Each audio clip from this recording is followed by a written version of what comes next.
மதுரத்தேனே நீஞாயி தூவும் வந்திச்சாரு கோபம் கொண்டா உலகமே நொந்தா வேறாரும் வேண்டி நின்றாரு ஆகார் மாதம் ஆர்க்கும் மன்மாதம் ஆர்க்கு பொந்தட்டே ஆகோஷ பிரகம்பனம் ஆகார் மாதம் ஆர்க்கும் மன்மாதம் கல்யாணம் நெருங்கிருச்சு.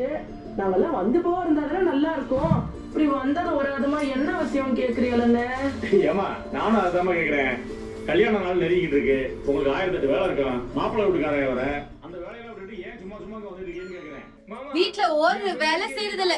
எப்ப பார்த்தாலும் போனை நோண்டிக்கினே உட்காருது, இல்ல ஏதாச்சும் கிரிக்கிட்டே உட்கார வேண்டியது. இதுக்கெல்லாம் உங்க அப்பா சப்போர்ட் வேற. எங்க ஊர்ல இருக்கிற பொண்ணுங்கெல்லாம் வீட்டு வெளியே சாணி போட்டு கோலம் போட்டு பூ வைக்குவாங்க. இவளை பார்த்தா பிளாஸ்டிக் பூவை தொங்க வச்சிருக்கா. நாளைக்கு உங்க அப்பா வரட்டும், இதுக்கெல்லாம் சேர்த்து முடிவு கட்டுற.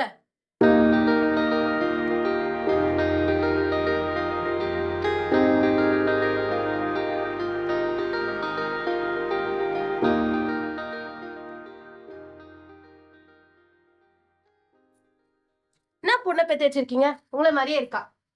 இன்னும் என்ன ஒன்ன மாதிரியா இருப்பா?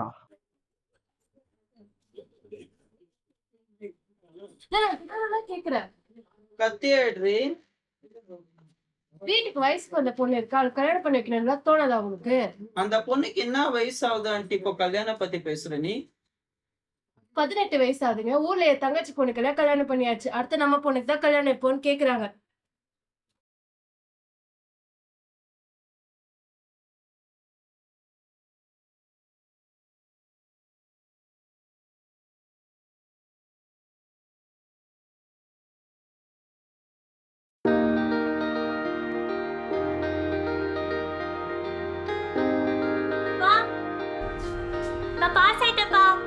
நீ படிச்சு கிழிச்சதெல்லாம் போதும், சீக்கிரமா கல்யாணம் பண்ணி வைக்கணும்.